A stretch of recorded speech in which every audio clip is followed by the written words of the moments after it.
Hello दोस्तों, NCERT M point में आपका स्वागत है। और आज हम बात करेंगे क्लास 12 उत्तराखंड बोर्ड मैथमेटिक्स के जो सिलेबस है उसको देखेंगे और जो मोस्ट इंपोर्टेंट क्वेश्चन है उसको देखेंगे। तो सबसे पहले मैं आपको बता देता हूं जो आपका सिलेबस है किस चैप्टर से कितने मार्क्स का आने वाला है। तो स्टार्ट करते हैं। तो टोटल आपका 80 मार्क्स का पेपर आने वाला है, जिसमें पहली यूनिट है, कुल यूनिट आपकी 6 यूनिट है, जिसमें पहली यूनिट है रिलेशन एंड फंक्शन, जिसको कहते हैं संबंध एवं फलन। संबंध एवं फलन में दो चैप्टर आते हैं, चैप्टर आपका फर्स्ट और चैप्टर सेकंड। चैप्टर फर्स्ट आपका रिलेशन एंड फंक्शन और सेकंड आपका जो संबंध एवं फलन, और सेकंड आपका प्रतिलोम त्रिकोणमिति यानी इनवर्स ट्रिगोनोमेट्रिक। तो ये दो चैप्टर आपके 8 मार्क्स के आएंगे। तो आपको ध्यान रखना है, पहले दो चैप्टर आपके 8 मार्क्स के आने वाले हैं, ठीक है। इसके बाद चलते हैं हम अलजेब्रा पर। अलजेब्रा में आपके 3 और 4 चैप्टर, एनसीईआरटी की पहला 3 और 4 यानी मैट्रिक्स और डिटर्मिनेंट, ये आएंगे आपके 11 मार्क्स के। ओके, आगे आती है कैलकुलस। कैलकुलस में टोटल आपके 34 मार्क्स का पूछा जाएगा। कैलकुलस का आपसे 34 मार्क्स का पूछा जाएगा। और कैलकुलस में कितने चैप्टर इंक्लूड होते हैं? 5, 6, 7, 8 और 9। ये टोटल आपका कैलकुलस का पार्ट है। 5, 6, 7, 8 से आपके 34 मार्क्स का पूछा जाने वाला है। ओके, इसके बाद हम बात करते हैं वेक्टर एंड 3 डायमेंशन ज्योमेट्री। ये किस में आएंगे? इससे रिलेटेड दो चैप्टर है, एक तो 10 और एक 11, ठीक है। एक 10 है और एक 11 है, यानी एक वेक्टर है और एक 3D वाला चैप्टर है। इसके बाद आता है वेक्टर और 3 डायमेंशन ज्योमेट्री से आपके 14 मार्क्स के पूछे जाएंगे। मतलब 10 और 11 जो चैप्टर है वेक्टर और 3D वाला, इससे आपका 14 मार्क्स का पूछा जाएगा। आगे देखते हैं लीनियर प्रोग्रामिंग। इससे आपका एक क्वेश्चन आएगा जो कि 5 मार्क्स का होगा। केवल एक ही क्वेश्चन आएगा, वो आपका क्या होगा? 5 मार्क्स का क्वेश्चन पूछा जाएगा, ठीक है। इसके बाद आती है प्रोबेबिलिटी।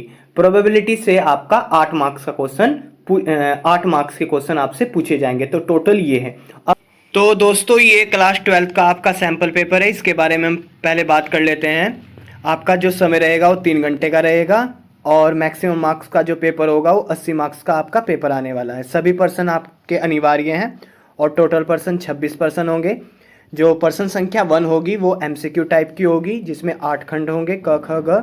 प्रत्येक खंड 1 अंक का होगा और 4 विकल्प दिए जाएंगे। उसके बाद पर्सन संख्या 2 से 9 तक प्रत्येक पर्सन आपका 1 अंक का होगा और 10 से 14 तक 2 अंक का होगा और फिर 15 से 20 तक आपका 4 अंक का होगा। पर्सन 21 से 26 तक आपका 5 अंक का होगा, ठीक है। कैलकुलेटर के प्रयोग की अनुमति नहीं होगी। तो स्टार्ट करते हैं इस पेपर के सॉल्यूशन के बारे में। तो इसमें बोला गया है cos inverse x equal to y. Then तो इसमें जो ये है cos inverse x equal to y है, जो इसका आंसर होगा वो आंसर होगा आपका 0 से पाई, ठीक है। आप साइड में स्क्रीन पर भी देख सकते हो, ये जो टेबल दी गई है ये आपको अच्छे तरीके से याद कर लेनी है कि cos inverse x equal to y का जो परिसर होगा वो कहाँ कहाँ से के बीच में लाई करेगा, ठीक है। आगे नेक्स्ट क्वेश्चन देख लेते हैं। वर्ग अवयव a इक्वल टू aij दिया गया है, ठीक है, जिसमें aij इक्वल टू 0 है। और जब i नॉट इक्वल 0 होता है तो क्या कहलाता है? सबसे पहले विकर्णावयव, शून्यावयव, स्तंभावयव, पंक्तियावयव, इन चारों में से आपको ऑप्शन चेक करना है। इसने कंडीशन आपको पहले ही दे दी, शर्त दे दी कि i है जो वो j के इक्वल नहीं है और साथ में जो aij है वो क्या है? 0 है।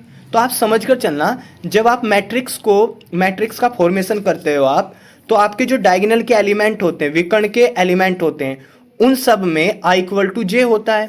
जैसे यदि हम 2x2 की मैट्रिक्स लें या 3x3 की मैट्रिक्स लें तो यहाँ पर a11 होता है, यहाँ पर a22 आता है और यहाँ पर a33 आता है। इधर a12, a13 इस तरह से आते हैं। तो यहाँ पर देखो 11, 22 और 33, मतलब यहाँ पर i की वैल्यू j के इक्वल है। लेकिन क्वेश्चन में बोला गया है कि जब जब i j के इक्वल नहीं होगा तब तब aij का मान 0 होगा।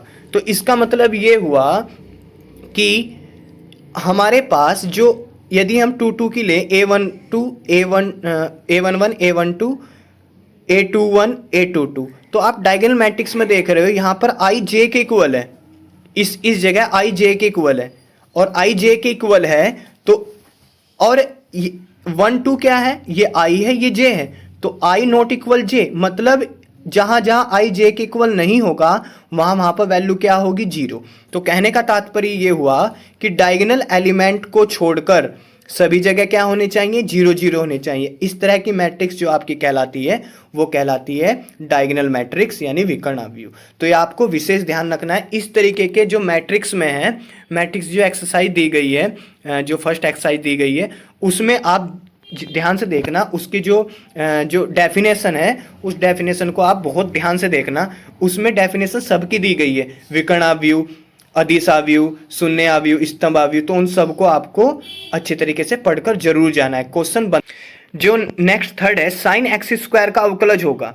तो आपको पता है साइन का जो अवकलज होता है वो कोस होता है, और कोस एक्स स्क्वायर हो गया, और एक्स स्क्वायर का क्या होगा 2x, तो 2x बाहर ले लेंगे, तो इनमें ऑप्शन क्या हो जाएगा आपका, बी बिल्कुल सही हो जाएगा, 2x कोस एक्स स्क्वायर।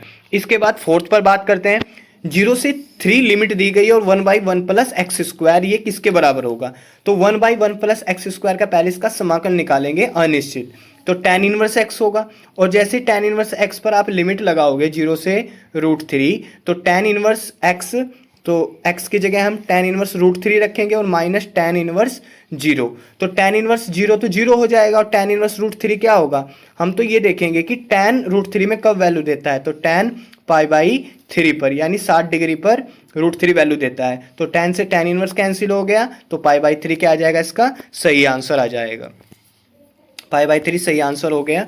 आगे दिया गया है कि अवकल जो समीकरण है इसमें डिग्री बतानी है, यानी घात बतानी है।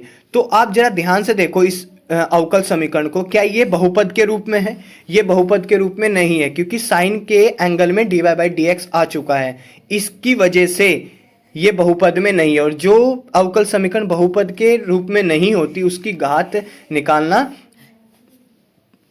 पूर्ण नहीं हो सकता। तो इसकी घात क्या है, इसकी डिग्री क्या है, अपरिभाषित है, मतलब परिभाषित नहीं है, नॉट डिफाइंड है। ओके, इसके आगे चलते हैं नेक्स्ट क्वेश्चन पर। आगे बोला गया है कि दो सदिश a और b के बीच का कोण जिनके परिमाण क्रमशः √3 तथा 4 है, a डॉट b बराबर √3 है। तो आपको पता है कोस थीटा का जब आप फॉर्मूला लगाओगे तो क्या होता है, a डॉट b और a का परिमाण और b का परिमाण, तो a का परिमाण √3 है और b का परिमाण 4 है, और ये a डॉट b कितना है 2√3, तो √3 से √3 कैंसिल हो जाए, 2 और 4 तो 1/2 आ जाएगा। अब आपको देख लेना है कि 1/2 कहाँ लाई करता है, कोस में तो आपका π/6 पर करता है, सॉरी साइन पर तो आपका π/6 पर करता है, तो कोस में आपका π/3 पर करेगा, तो ऑप्शन आपका बी सही हो जाएगा। आगे देख लेते हैं, समतल दिया गया एक प्लेन 2x - 3y + 4z - 6 की मूल बिंदु से दूरी क्या होगी। मूल बिंदु से दूरी निकालने का फॉर्मूला जो होता है d = mod ऑफ, यहाँ पर मूल बिंदु दे दिया गया 0 0, तो x की जगह 0 रखेंगे, 2 × 0 - 3 × 0 प्लस 4 × 0, और फिर मोड के अंदर आ जाएगा -6, तो ये सब 0 हो जाएंगे मोड के अंदर, अंडर रूट सबका स्क्वायर करेंगे, 2² प्लस -3 का स्क्वायर और फिर प्लस का 4 का स्क्वायर, तो 6 जब इसको सोल्व करेंगे तो ये आंसर आ जाएगा 6/√29, तो ये इसका आंसर हो जाएगा ऑप्शन ए। आगे बोला गया है यदि पासों का एक जोड़ा उछाला जाता है, पासों का क्या किया, एक जोड़ा उछाला गया, पासे में हमको पता है पासे में कितने नंबर होते हैं, 1 से लेकर 6 तक होते हैं, उसका एक जोड़ा उछाला गया जो प्रत्येक पासे पर समअभाज्य संख्या प्राप्त करने की प्रायिकता क्या होगी। तो अभाज्य संख्या आपको पता है 2 3 5, मतलब अभाज्य संख्या वो संख्याएं होती हैं जो या तो 1 से कटती हैं या खुद से कटती हैं, लेकिन यहाँ पर बोला गया समअभाज्य संख्या, तो समअभाज्य संख्या केवल क्या है, समअभाज्य संख्या केवल 2 है। तो आप 2 पासे के एक जोड़े को उछाल रहे हो, तो आपके जो कुल परिणाम होंगे, कुल संभावित जो परिणाम होंगे वो 6 × 6 होंगे, यानी 36 होंगे, कुल परिणाम 36 हो गए। अब पासे का एक जोड़ा उछाला गया, तो यहाँ पर जो घटना घटित होगी वो होगी आपकी कुछ ऐसे 1 1 1 2, इस तरीके से चलेंगे, 1 3 1 से 6, फिर 2 1, फिर 2 2, तो 2 2 आएगा केवल एक, यही क्या है यही एक अभाज्य संख्या का क्या है, एक जोड़ा है पासे पर, तो एक मिल गया। तो अनुकूल परिणाम कितने मिले आपको, अनुकूल परिणाम मिल गए एक, और कुल संभावित परिणाम कितने मिल गए 36। तो ये आपका क्या हो जाएगा, आंसर हो जाएगा। तो ऑप्शन नंबर आपका डी सही हो जाएगा। आगे जो देखते हैं हम, आगे क्वेश्चन में बोला गया कि फलन f x equal to x square द्वारा परिभाषित फलन f such that N to N आच्छादक है, मतलब ऑन टू है। ऑन टू दिखाने के लिए हम क्या करते हैं, ऑन टू के लिए वैसे तो एक लाइन से हम हॉरिजॉन्टल लाइन से भी टेस्ट कर सकते हैं, बट वो थोड़ा ज़्यादा वो हो जाएगा क्योंकि एक मार्क्स में हमको लिख कर दिखाना होगा। तो ये बताना है कि आच्छादक है या नहीं, ठीक है। आच्छादक ऑन टू में क्या होता है, जो आपका परिसर होता है, जो आपकी रेंज होती है, वो सहप्रांत के बराबर होनी चाहिए।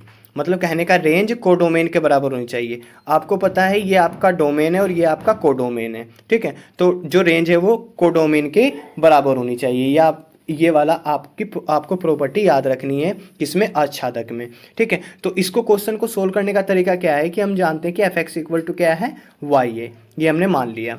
अब एफ एक्स इक्वल टू क्या दे दिया हमको, x square equal to y दे दिया, और एक्स इक्वल टू क्या आ जाएगा, अंडर रूट वाई। आना तो क्या चाहिए था, प्लस माइनस में आना चाहिए था, लेकिन यहाँ एक्स और वाई दोनों के मान क्या है, नेचुरल नंबर है, क्योंकि एन दे दिया, इसलिए यहाँ से निगेटिव हमने हटा दिया। ओके, अब हम क्या करेंगे, अब हम सहप्रांत वाले जो सहप्रांत है उसमें से हम एन की वैल्यू उठाएंगे। तो एन की वैल्यू आप एक रखोगे वाई की जगह, वाई की जगह देखो समझ कर चलना इस क्वेश्चन को बहुत ध्यान से। हमारे पास x equal to under root y आ गया।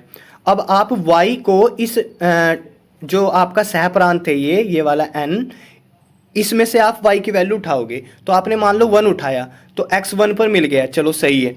आपने 2 उठाया तो जब यहाँ अंडर रूट वाई की जगह आप 2 रखोगे, क्या आपको इधर सहप्रांत से आपको प्रांत में इमेज मिल पाएगी, नहीं मिल पाएगी, क्योंकि 2 क्या है, एक अपरिमेय संख्या है जो पॉइंट में आएगी, और पॉइंट में नेचुरल नंबर नहीं होता, तो इसलिए आच्छादक नहीं है, ठीक है। इस तरीके से आप इस क्वेश्चन को कर सकते हो।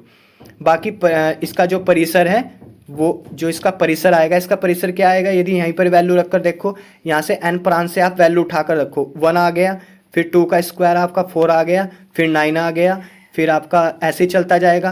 क्या ये 149 क्या ये सहप्रांत के बराबर आ रहा है, ये तो परिसर है, तो परिसर सहप्रांत के बराबर नहीं आ रहा है, क्योंकि इसमें तो 1 2 3 4 है और यहाँ पर 149 आ रहा है, ठीक है।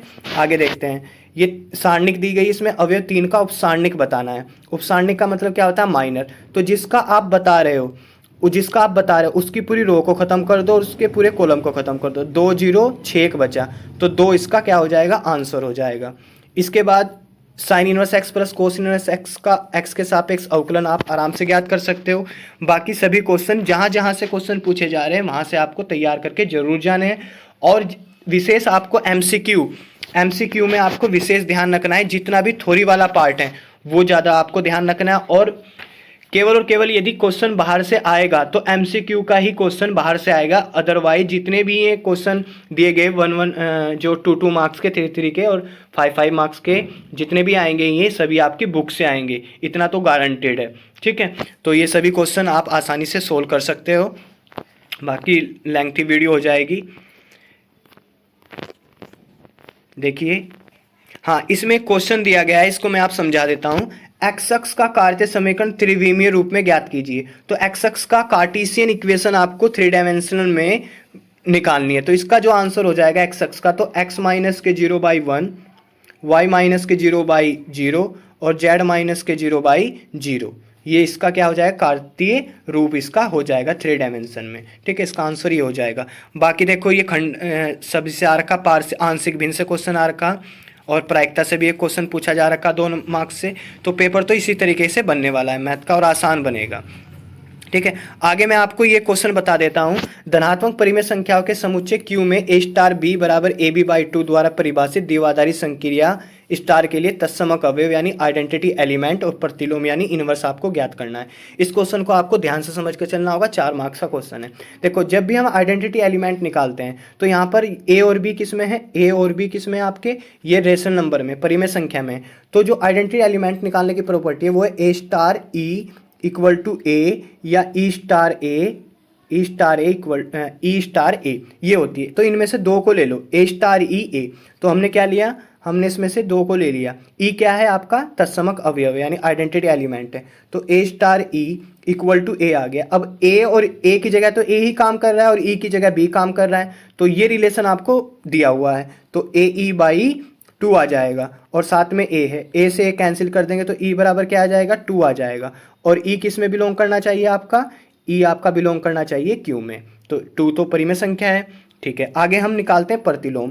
प्रतिलोम निकालने की कंडीशन क्या है, a star b equal to e b star a. यहाँ पर बोला गया हमने मान लिया कि माना ए का जो व्युत्क्रम है, ए का लिख लेना आप, ए का व्युत्क्रम क्या है बी है, मतलब ए का इन्वर्स क्या है बी है, और कंडीशन आपको a star b equal to e को ध्यान रखना है। तो सोल्व करते हैं, a star b equal to e, तो ए और ए स्टार बी में ऑपरेशन क्या है ए बी बाई 2, तो a b by 2 equal to e, e मुझे पहले से पता है ए बी बाई 2, ई कितना है 2 है, तो 2 किसके साथ गुणा करेंगे तो कितना आ जाएगा, ये आ जाएगा ए बी इक्वल टू 4। अब मैंने बोला कि ए का व्युत्क्रम बी है तो मुझे बी निकालना है, तो बी बराबर कितना आ जाएगा 4 बाई ए, और ये किस में बिलोंग करेगा, ये आपका किस में बिलोंग करेगा क्यू में बिलोंग करेगा। ठीक है, तो ये 4 बाई ए क्या आ गया इसका व्युत्क्रम, तो ये मेथड है निकालने का। आगे व्युत्क्रम आपको ध्यान रखना है कैसे निकालते हैं, सांतत्य पर ऊपर एक क्वेश्चन आएगा, तो इस तरीके के सभी क्वेश्चन आपको कर लेने हैं और कोई भी क्वेश्चन आपको छोड़ना नहीं है। ये कौन इंपॉर्टेंट है कौन नहीं इंपॉर्टेंट है, सभी इंपॉर्टेंट क्वेश्चन है क्योंकि काफ़ी टाइम से कोर्स को चलते हुए हो गया, तो सभी क्वेश्चन इंपॉर्टेंट है, कोई भी क्वेश्चन पूछा जा सकता है। 22वां जो क्वेश्चन है ये जो आपकी 6.5 है उसमें से सभी के जो नीचे के दिए गए लास्ट में एक्सरसाइज के लास्ट वाले क्वेश्चन वो सभी के सभी आप करके जरूर जाना, मोस्ट इंपॉर्टेंट है। अवकल समीकरण से क्वेश्चन पूछा जाएगा, 8वें चैप्टर सभी से क्वेश्चन पूछा जाएगा। अब ये जो 12वां चैप्टर है यहाँ से ग्राफ वाला क्वेश्चन पक्का पूछा जाता है, या तो 12.1 के सभी क्वेश्चनों को आपको कर लेना है और सभी एग्जाम्पल को कर लेना है। 12.2 के शुरुआत के 4 या 5 क्वेश्चन आपको कर लेने हैं जो भाषा के रूप में होंगे, ठीक है, वो भी आप करके जाना। आगे प्रायिकता का क्वेश्चन है, प्रायिकता में भी आपको बहुत ध्यान रखना है, जो प्रायिकता बंटन है इससे क्वेश्चन पूछा जाने वाला है, प्रायिकता बंटन के अच्छे तरीके से क्वेश्चन कर लेना। बाकी आप उसमें 2-3 परमें दी गई है, थ्योरम दी गई वो भी करना, और 2015 से लेकर 2022 तक के सभी पेपरों को आपको लगा के जरूर जाना है। तो दोस्तों ये वीडियो कैसी लगी है आपको, प्लीज़ वीडियो को लाइक कीजिए, अपने फ्रेंड्स के पास शेयर कीजिए, और अब तक आपने हमारे चैनल को सब्सक्राइब नहीं किया तो प्लीज़ चैनल को जरूर सब्सक्राइब कर लीजिए। मिलते हैं नेक्स्ट वीडियो में, थैंक यू।